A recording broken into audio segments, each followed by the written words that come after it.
Sí que me gustaría empezar comentando que el asesoramiento nutricional del deportista es bastante distinto del asesoramiento que hacemos en nutrición clínica o en la población general. Yo hago una llamada a que la gente que trabaja asesorando al deportista, sobre todo si es de alto rendimiento, tenga o se obligue a tener algunos conocimientos básicos en fisiología del ejercicio, conozca el deporte que está asesorando y sobre todo la planificación del entrenamiento del deportista que tiene delante.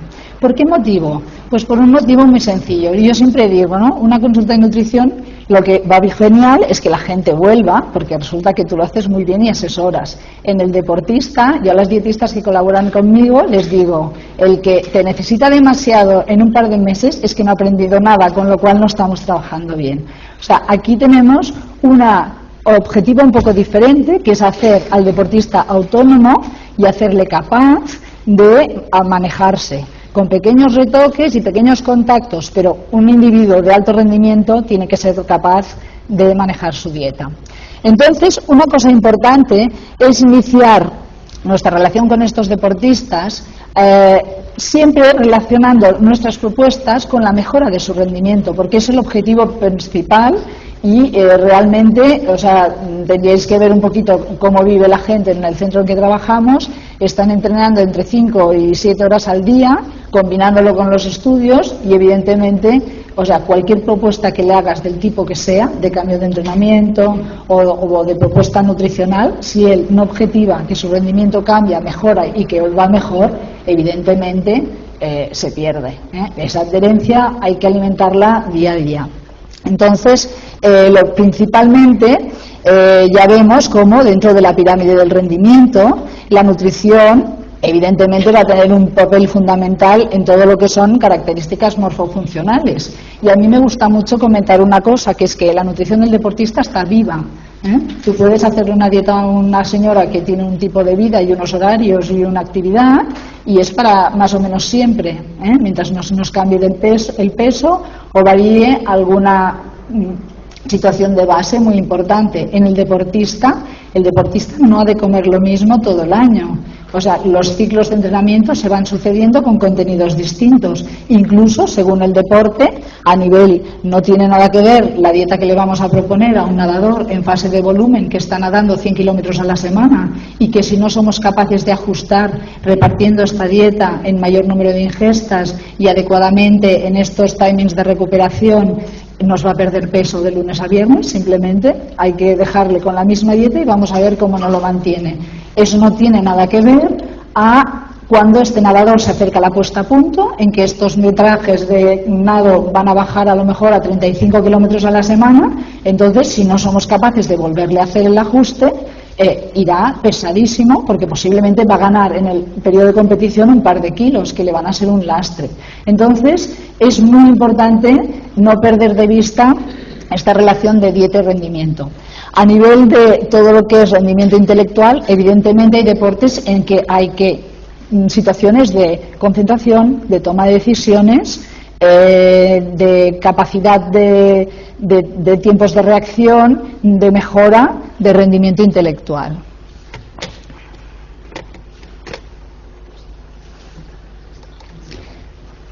Ahora me he ido de ponencia. ¿Esta de quién es? Esta no es la mía. Le he dicho más tarde, no es esta la mía, ¿no? Es esta, mírala. No sé qué ha pasado, se ha ido. Bueno, para entender todo esto, también pienso que es importante recordar aquí un poquito lo que sucede en el proceso de entrenamiento.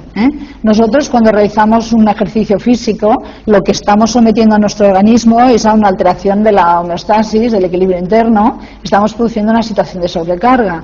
Entonces, ¿qué ocurre? Hay una serie de mecanismos que se ponen en marcha para restaurar, ¿no?, esa situación previa, incluso de supercompensarla y de mejorar el rendimiento. Vemos de nuevo que en este periodo de supercompensación en que nosotros adaptaríamos a nuestro sistema para ser capaz de llevar, si cabe, una tarea más importante e intensa, la nutrición y toda la suplementación nutricional pues se hace muy interesante, buscando este máximo rendimiento y ese avance en el proceso de entrenamiento.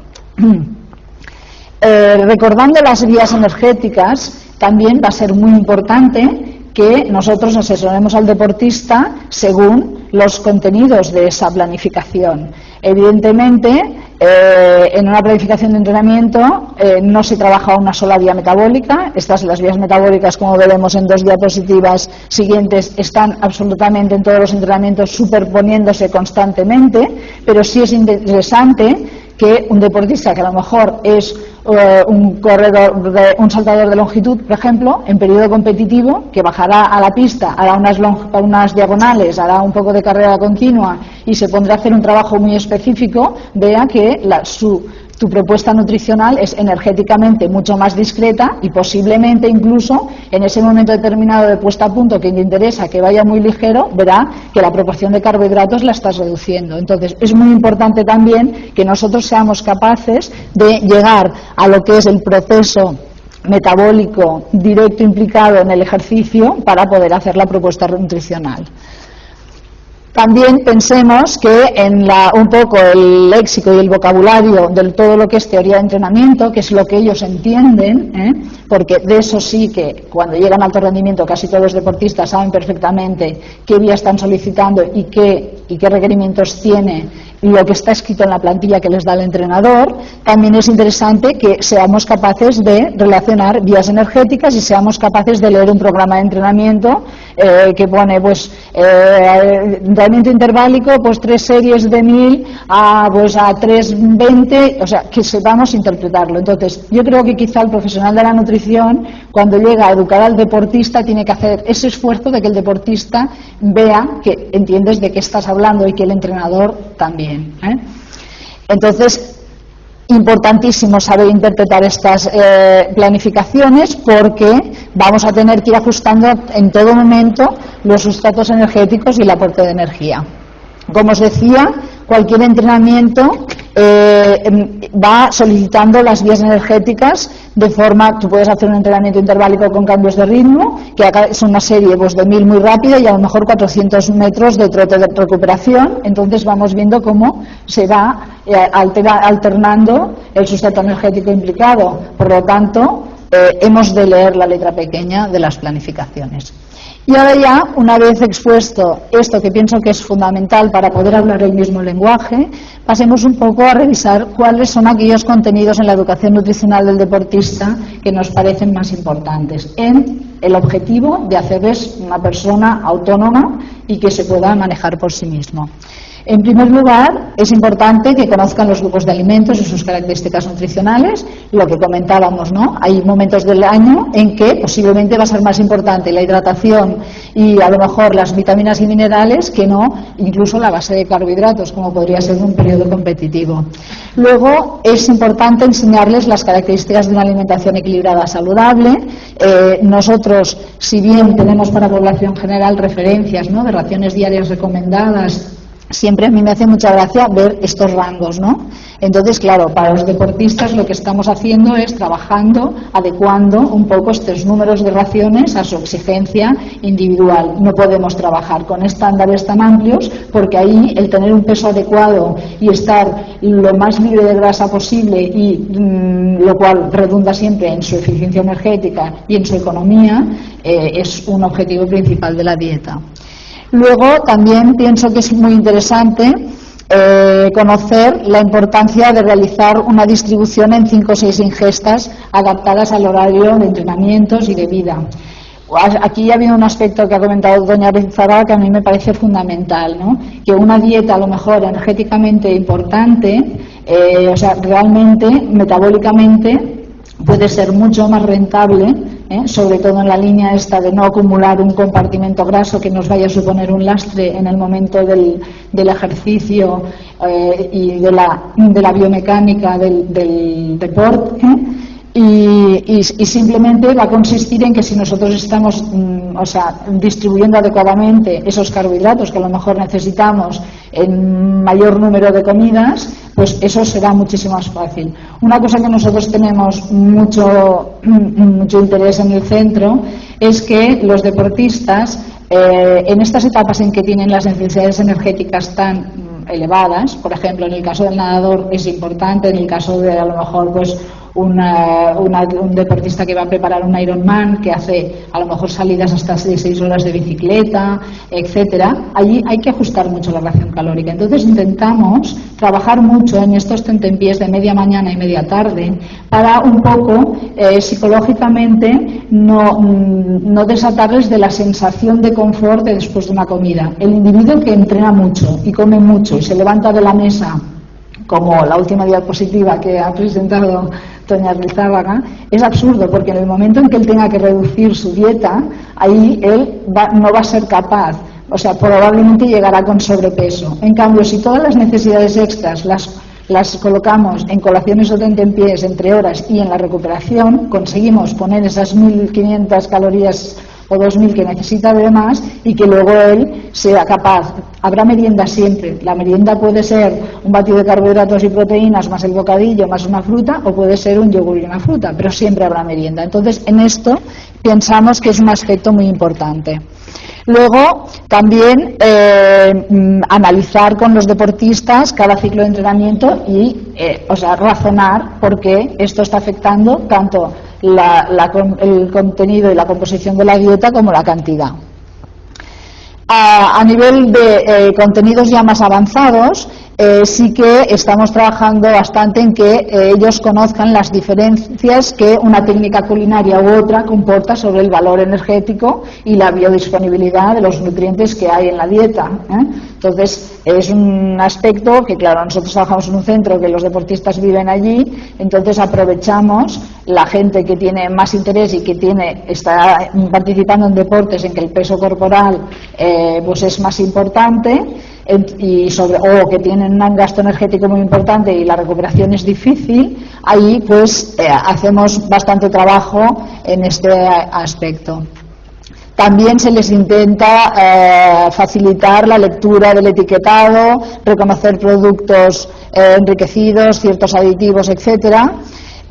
También estamos trabajando de una forma muy exitosa, enseñándoles a elegir y a confeccionar platos y menús. Normalmente, cuando un deportista ha pasado el consejo nutricional, como nosotros conocemos la oferta alimentaria de nuestro comedor y tenemos una plantilla de menús sobre la semana que estamos trabajando, ellos trabajan con la dietista eligiendo su mejor opción y luego lo hacen ellos por su cuenta y lo corrigen con la dietista, y de alguna manera es un aprendizaje. Esa persona que es capaz de manejarse así al mes es capaz absolutamente de saber lo que le conviene.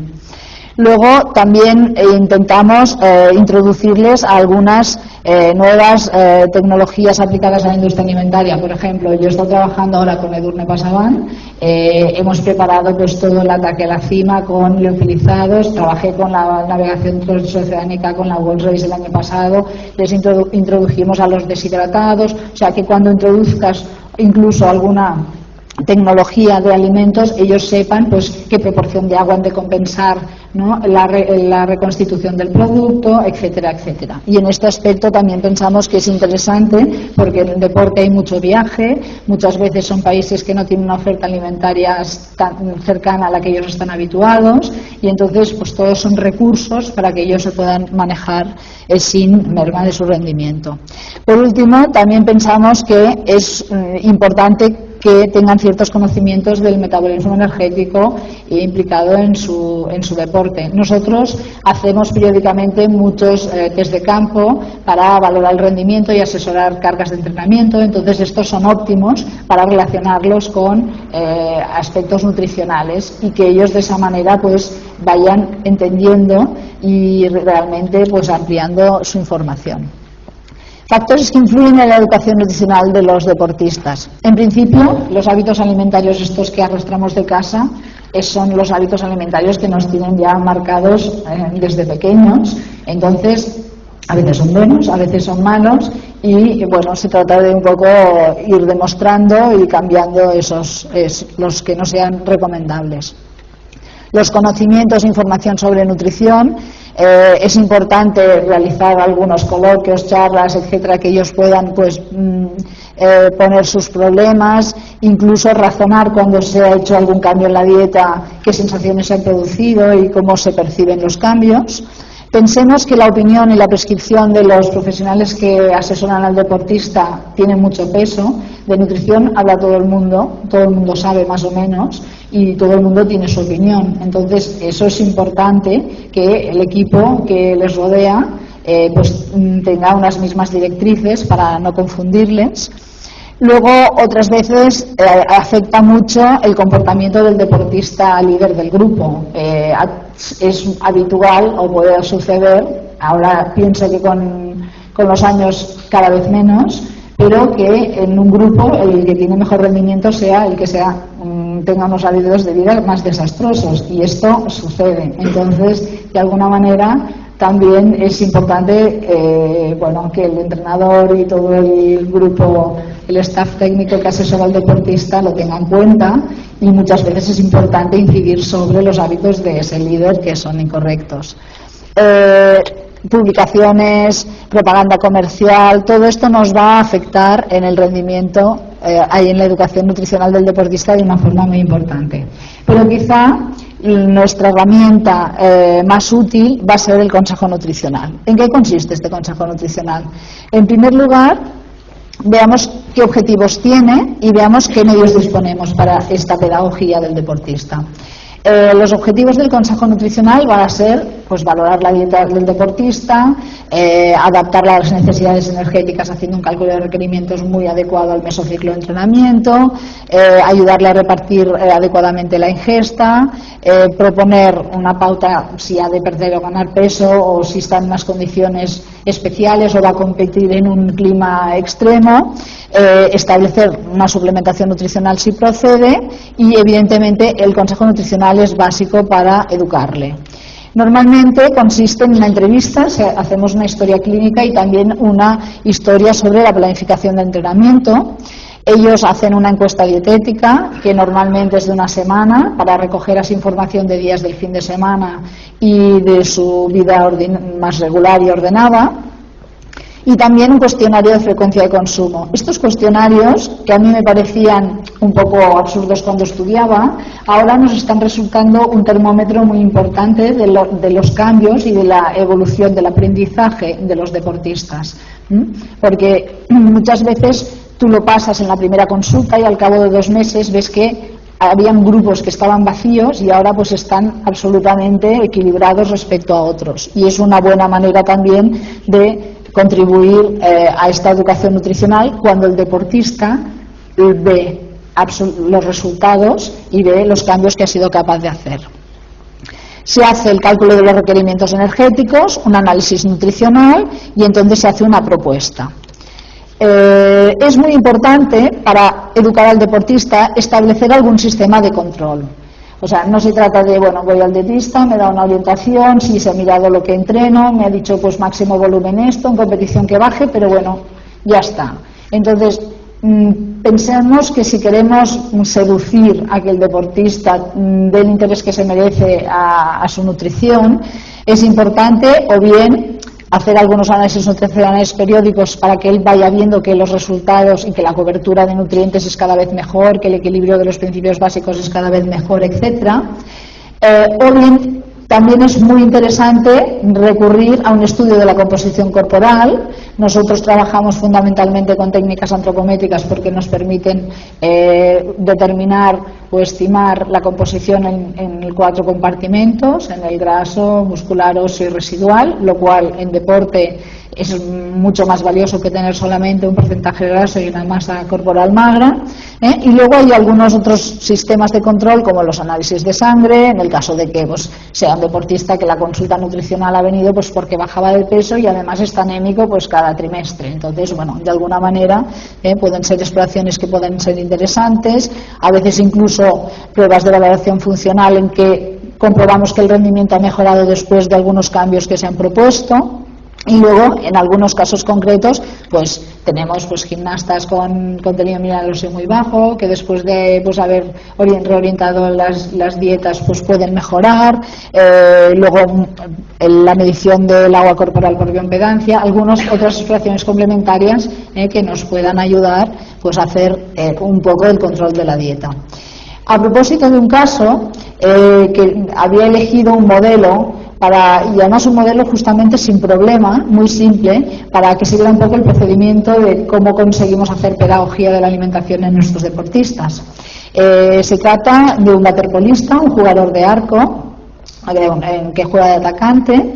Entonces aquí se ha hecho un cálculo de la ración calórica que necesita, teniendo en cuenta su consumo energético en reposo, el nivel de actividad física diaria, que hemos contado muy ligero, pues los deportistas o entrenan mucho o están en clase o haciendo la siesta normalmente, y luego en su vida son sedentarios, se desplazan en coche o en moto, no son gente muy activa. Eso es una cosa muy importante de preguntar, porque a veces me lo preguntas si alguna rara excepción hay, que es el corredor de fondo y da clases de tenis. Entonces ahí tienes un problema. Entonces, bueno, hacemos un poco el cálculo de requerimientos energéticos. En este caso salían los requerimientos de 3.360 calorías. Entonces hicimos la encuesta nutricional de la semana de este chico y estaba consumiendo 2.900 calorías, o sea, un poquito por debajo. Siempre se olvidan cosas, porque siempre hay los días que salen, las copas, tal, que aunque las preguntes siempre hay extras. Entonces, que la tendencia es generalmente a que la gente se olvida alguna cosa más o tiene tendencia más a pasarse que a quedarse. Entonces vemos cómo nos llama la atención que este chico tenía una ingesta, de hidratos de carbono un poco justa, porque salían 3,6 gramos por kilo de peso, que en waterpolo y jugando de atacante, pues las necesidades podrían estar entre 4 y 5 gramos. Luego tenía una distribución de estos azúcares absurda, ¿no? Todos son azúcares rápidos, menos polisacáridos. Luego, así que llama más la atención, tenía un colesterol muy alto. Podéis ya estar imaginando que a este chico le encantaba pues sus merienditas de bollería, etcétera, que por eso los azúcares y las grasas estaban un poco más elevados, una fibra baja. Y luego, claro, en raciones calóricas altas, la cobertura de micronutrientes casi siempre es muy buena. Veis que no hay graves problemas. Un poco la vitamina D, pero poco. Entonces, claro, el problema no suele estar ahí cuando la ración energética es elevada, pero sí puede estar ahí. Entonces, a este chico se le repasó un poquito que una cosa que es importante en el deportista, si nosotros queremos establecer mayor número de ingestas en menores cantidades para respetar un poco este metabolismo de la insulina, y el día pasa muy rápido y hacemos unas recomendaciones de 3 frutas al día, 2-3 lácteos al día y tal, si el deportista empieza a pensar lo que tiene que comer por la merienda, ya no se lo come. Entonces es importante, y nosotros, nuestro talante al final ha sido aconsejar que en todas las comidas participen todos los grupos de alimentos, porque si no es imposible plantearte que pues has comido un bocadillo, solo pasta y un yogur, y que por la tarde tienes que empezar con todos los vegetales y las frutas. Entonces damos una gran importancia a la posibilidad de que el deportista incluya en su dieta una guarnición. La guarnición le permite compensar un poquito o complementar, ¿no?, la composición del primer plato. Entonces, de alguna manera, pues insistiendo en que aparezcan los 4 grupos de alimentos y potenciando sobre todo el consumo de elaboraciones sencillas, sobre todo entre semana, esto nos ha ayudado muchísimo para ver un cambio realmente importante en lo que eligen los deportistas de nuestro centro en los últimos años. Entonces, a este deportista se le hizo una propuesta de una dieta de 3.000 calorías, se le hizo hincapié en algunas estándares, ¿no? De decir, pues las frutas, los lácteos, las legumbres, los grupos principales. Él no tomaba prácticamente pescado, empezó tomando raciones pequeñas, luego fue progresando las formas de cocción y tenía una suplementación para el periodo preparatorio. Entonces, ¿qué vimos? Fijaros lo importante de tener un sistema de control de la dieta. En este caso fue el estudio antropométrico, ¿no? Vimos que sin tocarle la ración calórica prácticamente, porque comía lo mismo, él no notaba nada, solamente, cambiaron las meriendas y cambiaron los tentempiés, se distribuyó un poquito más, pero fijaros cómo él, en cuanto él observa que su porcentaje graso se reduce un 1% comiendo la misma cantidad pero variándolo un poco, eso ya es una manera de demostrarle que pues, los cambios han valido la pena. Entonces, esto era una situación absolutamente normal del día a día, no era un sobrepeso o no era un bajo peso o no era una situación como algunas niñas de rítmica que como la energía es relativamente baja, llegar a los micronutrientes te cuesta, etcétera, ¿no? Pero claro, es muy importante que en el momento en que tú puedes hacer un seguimiento de lo que le estás cambiando, pues ellos realmente ven que es muy interesante, porque evidentemente este porcentaje, pues él se lo nota porque se ve mucho más definido, mucho más fibrado, se nota más rápido, se nota incluso pues el bajón que le cogí antes del entreno, después de la caja de donetes, pues a lo mejor pues con la fruta, los cereales y un poco de frutos secos, pues se iba pues muchísimo mejor. Algunos aspectos en la nutrición de niños deportistas y deporte de ocio. Aquí simplemente yo quería remarcar las cosas que me parecían más importantes en cada etapa.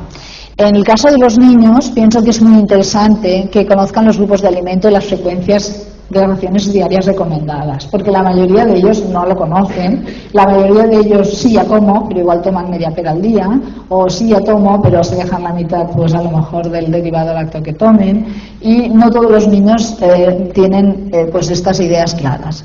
Luego, en el caso de los niños deportistas, nosotros también hacemos asesoramiento en algunas federaciones que hacen deporte de base. Encontramos que una cosa preocupante son los largos periodos de ayuno. O sea, hay muchísimas, incluso de ayuno y de falta de hidratación, porque a veces los niños, o sea, desayunan algo en casa, igual alguno se lleva algún tentempié, pero todas las horas de clase están sin beber agua y en el patio juegan, y cuando tocan el timbre es cuando se les ocurre que tenían que ir a la fuente a hacer cola para beber un poco de agua, y entonces el niño que por la tarde va a ir a llegar al entrenamiento de fútbol durante 2 horas y media, o sea, es un niño que ya llega deshidratado, y pienso que es un aspecto a nivel educacional importante. No cuidar la hidratación, o sea, no descuidar la hidratación, y estos periodos de ayuno a veces excesivamente prolongados, como a lo mejor terminan el entrenamiento de fútbol a las 8, igual pues hay un desplazamiento lejos a casa y no llega a casa entre que se ducha y acaba cenando a las 10 menos cuarto. Ahí es un momento óptimo, ideal para poner un tentempié alto en carbohidratos con un poco de proteína para mejorar la recuperación muscular. Entonces, este tipo de cosas son importantes. En los deportistas de ocio, evidentemente también conocer los grupos de alimentos.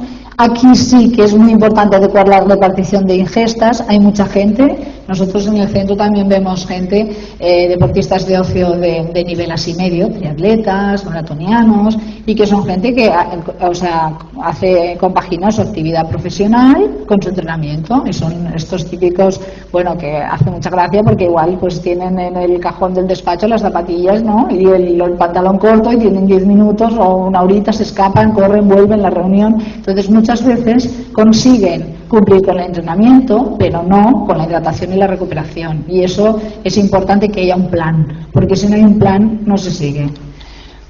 Luego, aquí sí que en este nivel ya establecer algún sistema de control de la dieta, por ejemplo, estudios de composición corporal, incluso valoración funcional de la fuerza, de la resistencia, etcétera, es interesante, porque eso está reforzando todos los cambios en pro de una dieta saludable que podamos proponer. Y luego, en situaciones especiales o concretas de rendimiento, ahí sí que probablemente pues cabe plantearse que algún suplemento nutricional pueda ser de ayuda. Respecto a las ayudas ergogénicas, ha comentado prácticamente todo, pero yo también soy un poco defensora de que cuando en etapas generales de la planificación del deportista, por ejemplo, en nuestro centro toman muchos suplementos, pero normalmente en todo el periodo preparatorio, salvo que puedan tomar un poco algún antioxidante de recuperación, así, se intenta que no tomen todo el año. O sea, es importante que la gente que tome suplementos nutricionales haga fases de washout, incluso, o sea, es recomendable, porque si hay incluso alguna vitamina liposoluble, algún suplemento que se pudiera acumular en nuestro organismo tiene tiempo, ¿no?, de regenerarse y volver al estado basal, y luego de tomarlos cuando realmente se necesitan, igual que la dieta del deportista está variando y constantemente la necesidad de los suplementos nutricionales también, o sea, no tiene sentido a lo mejor mantener una suplementación con proteínas más que en las 8 semanas del periodo de desarrollo de fuerza. Luego se puede poner algo de recuperador, tal, de mantenimiento, pero hemos de evitar que la gente, que esto yo me lo encuentro, no, ¿qué tomas? Mira esto, hace 2 años que lo tomo porque me va tan bien, y entonces lo dejan a piñón fijo y se olvidan. Entonces no debería ser así, evidentemente en estados carenciales tendremos que siempre pues recurrir a los suplementos que necesitemos y básicamente bueno, yo creo que el doctor Barbaña ha hablado ampliamente de esto. Quizá un aspecto a considerar que sí que me gustaría es los suplementos con efectos estimulantes. Aquí había un pensamiento que me venía ahora cuando escuchaba tanto a Toña como a Juan Ramón Barbañ, que es que los suplementos estimulantes, la mayoría de ellos de cafeína, tienen una gran utilidad y es evidente que mejoran el rendimiento. Lo que ocurre es que yo pienso que es muy importante que eduquemos al deportista comentándole que el entrenamiento cansa.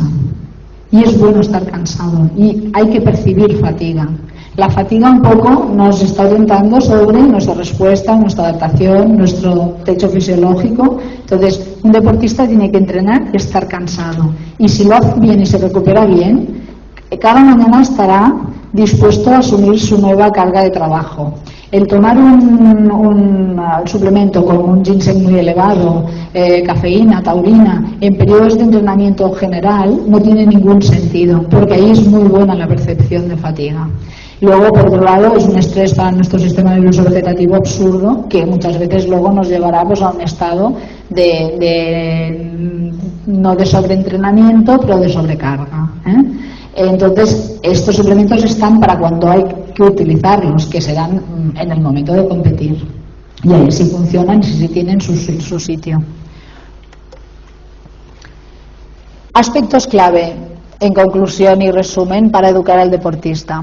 Primero, que adquieran información y conocimientos básicos y, sobre todo, que sea gente autónoma. Yo no me cansaré de repetir eso porque pienso que nuestro éxito está ahí, en educar y en que ellos sean capaces de.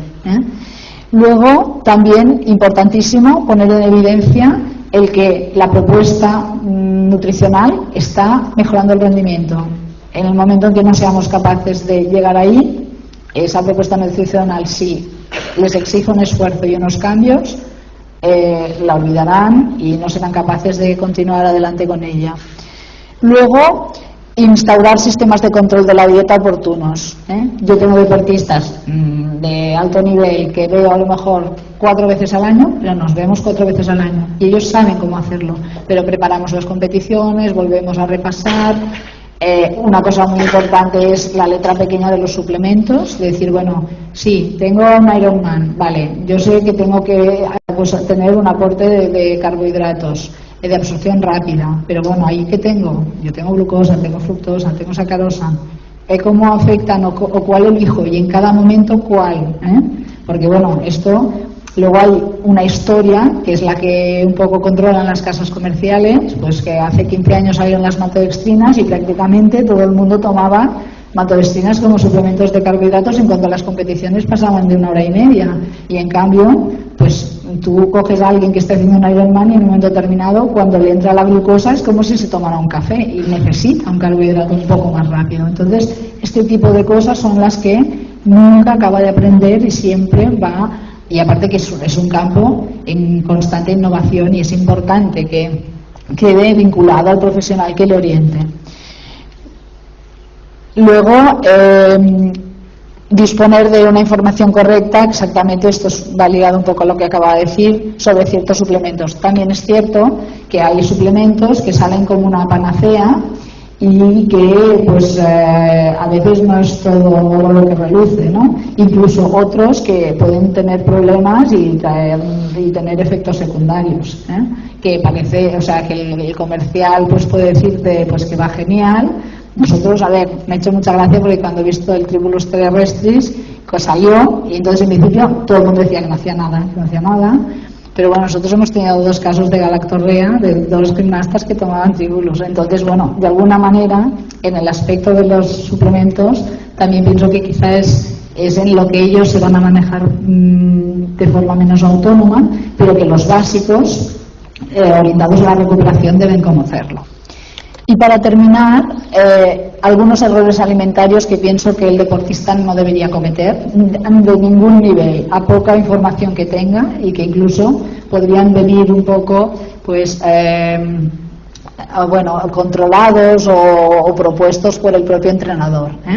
En primer lugar, pensar que las megadosis de suplementos nutricionales, vitaminas y minerales van a poder ser más efectivas. El tema de prepararse para rendir es un proceso lento que hemos visto, ¿no? Y que va absolutamente ligado a una respuesta cardiorrespiratoria, de aparato locomotor, metabólica, va todo en uno, no se puede fraccionar. Luego, creer que el aumento de proteína por sí solo, sin el adecuado plan de entrenamiento, va a rendir a nivel muscular. Me ha gustado mucho que habían algunos trabajos en que no hay resultados. Habría que ver qué planificación de entrenamiento estaban realizando cuando tomaban los suplementos, que es importantísimo y muchas veces pues no es el adecuado. Luego, también quitar de la cabeza al deportista que va a perder peso con suplementos mágicos del tipo que sea, sino que si no hace dieta, ya nos pueden una sinefrina, una cafeína, hay una serie de sustancias que nos puedan ayudar como lipolíticas, pero si no hacemos una dieta adecuada va a ser muy complicado.